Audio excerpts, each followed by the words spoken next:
where does America rank on social progress? Now, living in America, you would probably say that we're number one.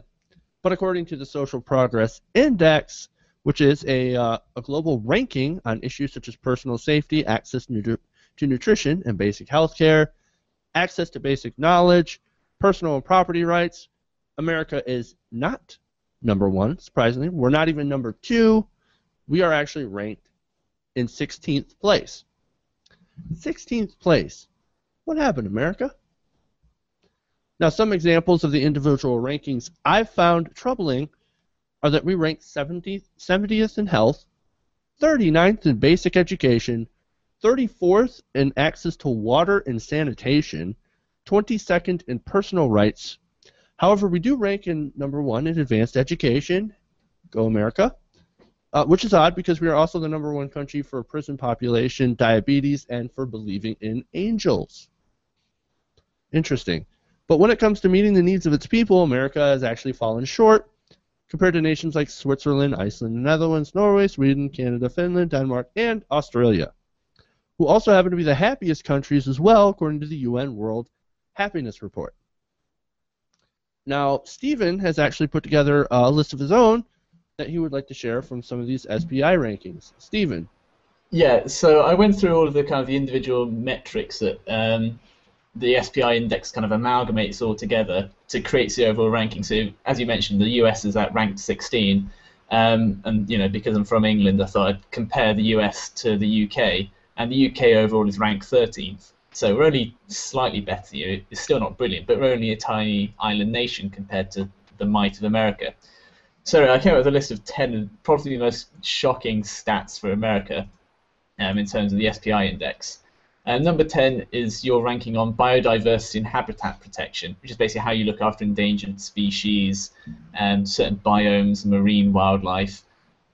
You're ranked 67th out of the 132 countries, I think, is in the SPI index. The UK is 52.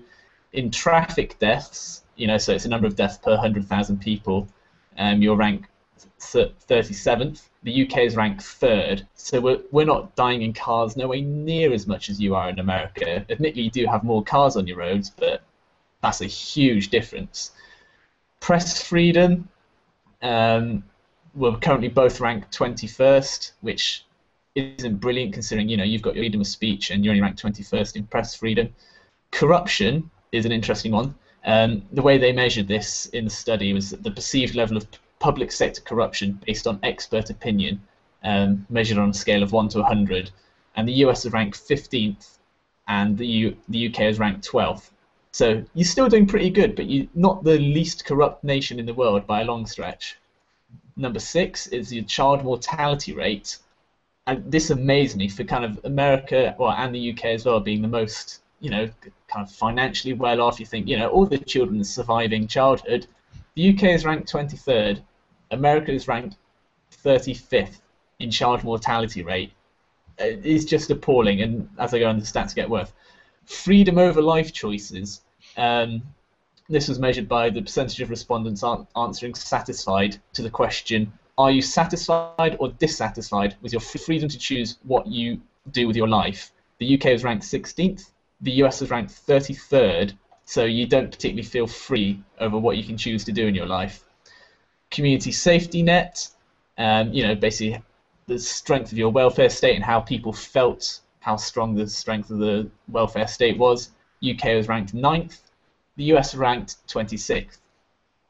Okay, now these final three are absolutely mind-blowing. The inequality in attainment of education. So the loss of potential education due to inequality calculated as a percentage difference between the Human Development Index and basically a whole ton of other complicated stuff there. But basically it's just how your inequality in your social situation affects your ability to attain higher education. The UK was ranked 9th, the US was 24th. So if you're in a lower social standing to start off with, it's harder for you to achieve better education in the US. Number 2 on my list, women treated with respect. This one just crazy. It's a percentage of female respondents answering yes to the question of, do you believe that women in this country are treated with respect and dignity or not? The UK was ranked 10th. The US was ranked 35th overall. So you women don't feel particularly respected. You're only in kind of the upper third of all the countries that are listed in the index. And then the final one, and this one, like America, you should be ashamed of yourself, primary school enrollment. So the ratio of number of children of the official primary school age who are enrolled in primary school compared to the total population of primary school age children. The UK was ranked 5th. America was ranked 77th of primary school enrollment. So your primary school kids are not getting enrolled nearly as much as they should do. And that was the one that just blew me away the most. Your education system is fucked up. Obviously, this SPI index is an anti-American organization that is just trying to down on our great country, which is obviously #1 in all these categories. But all kidding aside, what actually really surprised me, and by surprise I mean I totally don't believe it, is that the United States is ranked 70th or somewhere 74th, I forget what Jeff said, in healthcare.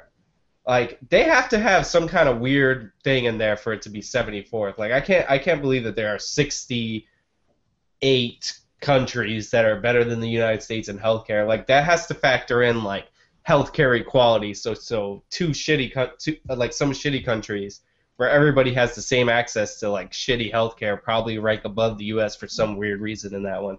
Because that's because shitty healthcare is better than no healthcare.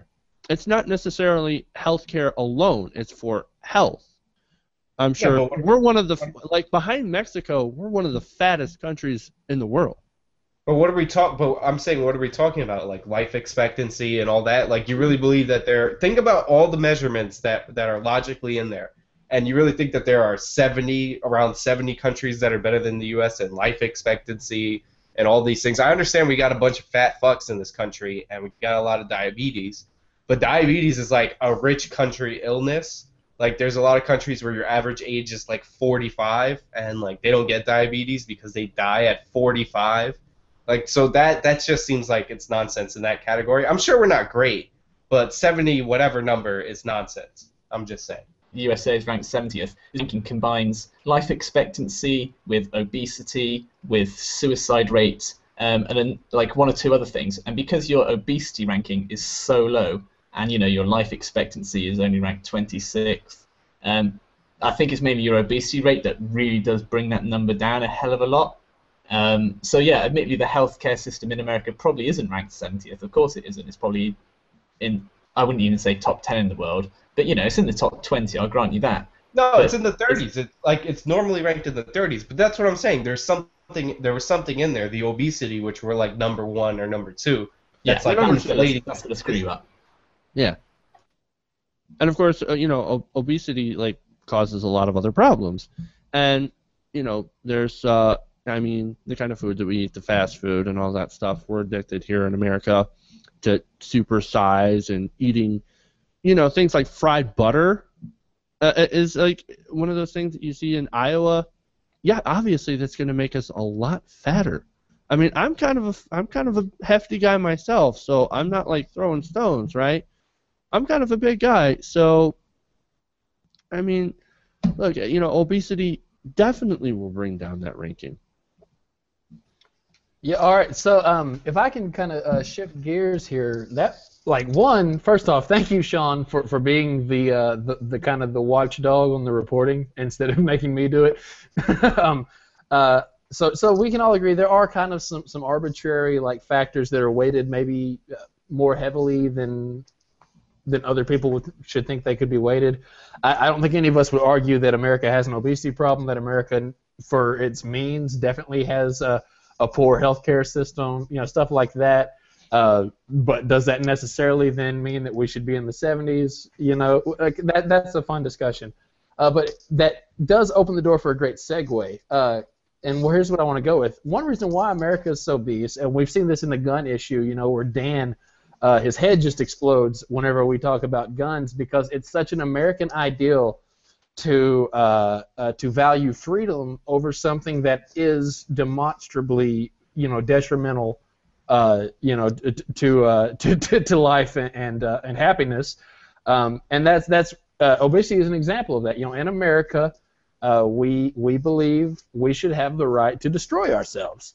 And our obesity rate is an example of that versus other places. And that's why when Michelle Obama tries to just say maybe we should teach kids about what's healthy, she's called a communist because we've run too far one way with that. So I want to open that up to show like how that may not necessarily, although that's kind of the constitutional justification. In practice, that according to this SPI index, at least, that's not really the true America, because one of the so Stephen brought up some excellent, specific examples, subcategories, yada yada yada. But overall, there's 4 categories here. There's basic human needs, foundations of well-being, opportunity, and private property rights.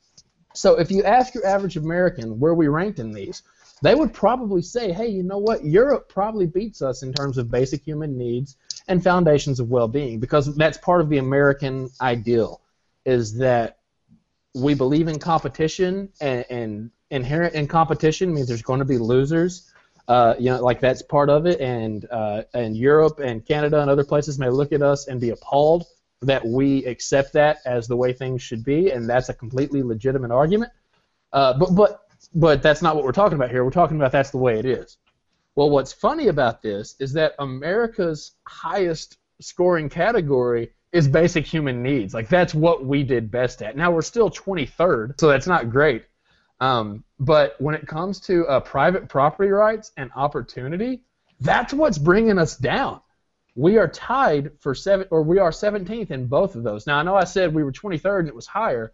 The reason I say that is because the European Union is in a however many country way tie for second place there. The only place better is New Zealand for property rights. And our opportunity is equal with our property rights. The only thing we have less, the only thing that ranks lower than opportunity and property rights in America, we're supposed to be the land of opportunity. That's the Arkansas state motto. And we're supposed to be the place where private property rights are valued, and the Europeans are big government people coming after your private property rights, and they all beat us in those categories. The one thing that does kind of hold up to the traditional thinking is the foundation of well-being in America is pretty low. That's our worst scoring category. We're 36th. But it's kind of funny here that when it comes to the things we pride ourselves on, like, it shows how much we've deluded ourselves, because it turns out the big bad big government European Union is beating our pants off in all of those things. And that's super embarrassing that we're ranked that low in private property rights. I mean, read the Fifth Amendment. There's no reason we should be ranked that low. But we have things in this country like civil forfeiture laws, which basically means that the government can steal your money and stuff from you if they think that it's involved in drug crimes. And I think the number that they would have to steal for it to be worth it for you to try and get it back is over $10,000. So as long as they rob you a little bit, then they're going to get away with it. And it's not that. And by the way, I just want to point out, it's not that the liberal states or the typically liberal states have worse private property rights, and that's what's dragging us down. By many metrics, according to like the Cato Institute and all these other libertarian and conservative think tanks, Texas has worse property rights than California. So like it's all of our states and all this eminent domain abuse. It's all these crazy things, and that should embarrass every American, because we're supposed to be the free market capitalists and all that, and the basis of capitalism is private property rights. But you see, that shows that we're not that sort of free market. Because, I mean, to be honest with you, I don't think that a true free market in the libertarian sense exists. I think that's kind of a pipe dream, right? And the fact that you have to have some sort of government regulation in there to ensure competition, right? But anyway, it's as far as America being so low on some of these rankings, it's sort of amazing. And I think it's the fact that we have really sort of embraced ultra right-wing ideology here in America. And a lot of people will falsely blame it on our welfare systems and say that no, that's the problem. No, it's welfare, it's regulation, it's all that stuff. And there are examples of regulation that is put there specifically as a barrier to entry, and I know you mentioned that, Sean, and that's a good point. But nonetheless, they like to blame a lot of the social welfare systems on what they see as American decline and why we're so low in these rankings.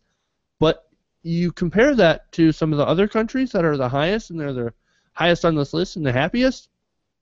Most of them have strong government, large safety nets, generous safety nets, like, for example, I mean, in free, almost free education, and things like, for example, Switzerland will be voting soon to whether or not to give people $2,800 a month just for being alive. And regulation, Iceland nationalized their banks, arrested the bankers, put them in prison. They gave shareholders more say over executive pay and banned golden parachutes. That's an example of, stuff that they've done that we haven't.